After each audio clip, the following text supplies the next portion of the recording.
let me just set the scene for our audience. It's been about 2 years since we've been watching you guys on The Handmaid's Tale. Where do we return to find Serena? Is it right where season 5 left off? Right where we left off. On that train. Do you have a diaper? I mean, isn't that what the last line was, right? Something about a diaper. And we just pick up right there. Yeah, pretty much. Mm-hmm. When you were filming, did you just keep going with the filming, or did you come back 6 to 8 months later and then reset that scene on the train? What do you mean? Like, did we pick up from that exact moment, or? Meaning, when you were filming season 5, did you end shooting? Oh. Or did you just continue and then they put that to the side for the following No, season? no, we did. We shot the train. It was. I think it was the very last thing that we did. It was the very last day, I think, actually. Mm-hmm. So yeah, it was interesting to do that and then pick up exactly where we left off. God has a plan for me, and I cannot hide from his plan anymore. We broke this country, and now we have to fix it together. Yeah, I can imagine. That must have been your character. She's so complex because she's the antagonist, but it's really hard as an audience member not to sort of root for her as she's trying to come around, trying to make amends with June. How was that for you to sort of transform your character? Yeah,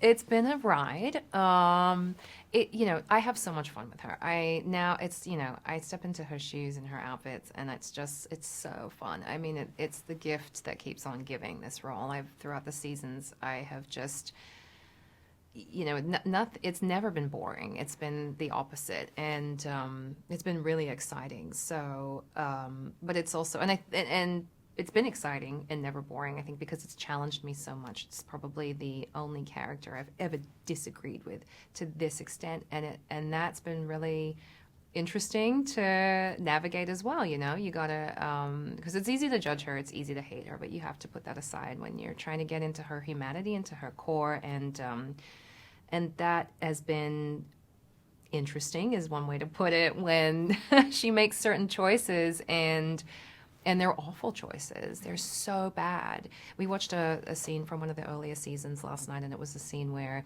she takes June to see Hannah, except she leaves June in the car. And she goes and sits next to Hannah, and it's awful.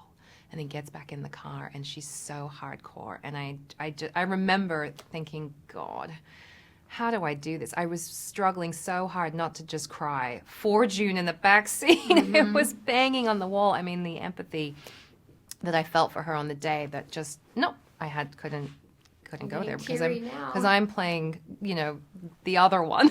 So it's just been such an interesting ride. But there's been so much to her that I've gotten to play, because she is soft also. She is broken, and she is vulnerable, and there's everything in between. So there's just been so much there to work with her. Is she just driven by her obsession to be a mother?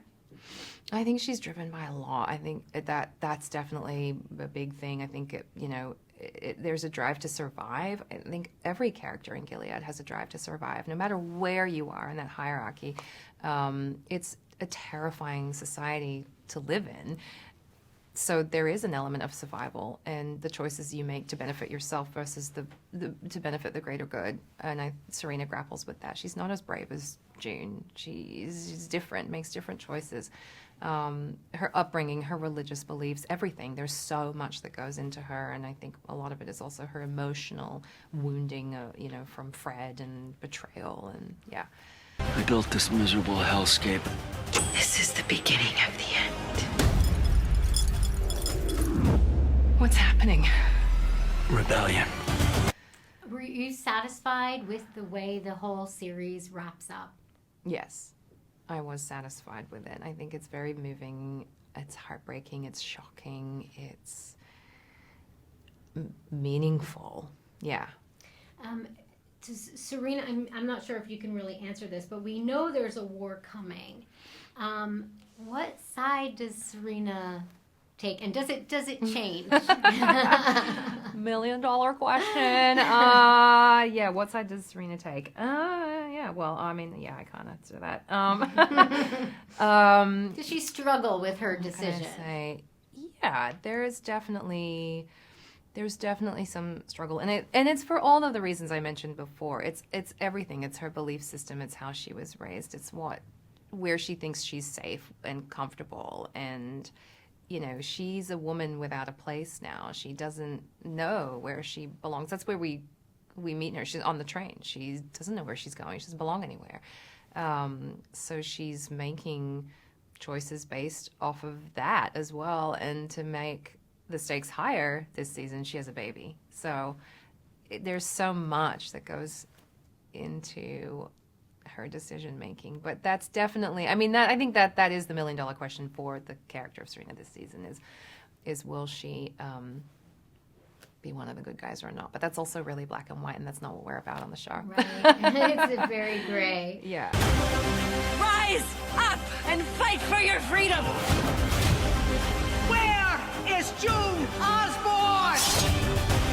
This line's gonna land you on the wall. They still got my daughter!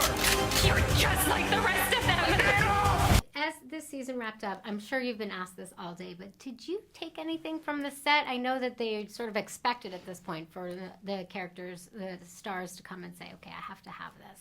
Yeah, I took my finger. I knew it. The leather teal finger. Yes. What are you going to do with it? I don't know. It's in my bag, actually.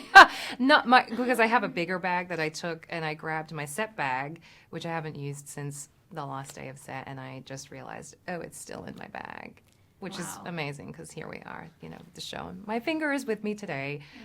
When I talked to Madeline, who plays, of course, Janine, and she kept her eye patch, she said she was going to put it like in a shadow box so that she could, have it sort of on display. Yeah. That seems like kind of a cool idea. Yeah, I have a weird time with displaying. I don't know. I just, there's obviously I have a ton of posters and things of projects I've been a part of, but I think I really, I think if I had an office somewhere, yes, it would be in a box and things like that would be on the wall. But in my home, I stuff them into away, and I'm just a mom. And then maybe just go back and meet up with it again later. Yeah, open the drawer every so often and say hello. Is who and what will you miss the most? Or do you already? Serena. I will miss her the most. I obviously will miss the people, and there will be a big hole in my heart, I think, come fall or winter, when it feels like the time of when we used to go back and make the show, and I think it'll really hit home then. But I know I'll see people, like, we've all forged these amazing relationships, and we're all going to, I'm sure, work with each other, see each other, various things, work with the crew, go back to Toronto for some other gig probably, but I won't see Serena again, not like that. So that's the tough one. Are there any of the phrases that were your favorite from the Under His Eye, Blessed Be the Fruit? Is there one of those that is your favorite? I mean, Praise Be is definitely a favorite. I think now that we've wrapped Go in Grace is really a new favorite. But I personally, my favorite Serena line was Do You Understand Me? I just think that's her sort of signature crazy, ragey, line. Yeah, and she always said it with such power in her voice. Yeah, it was really fun.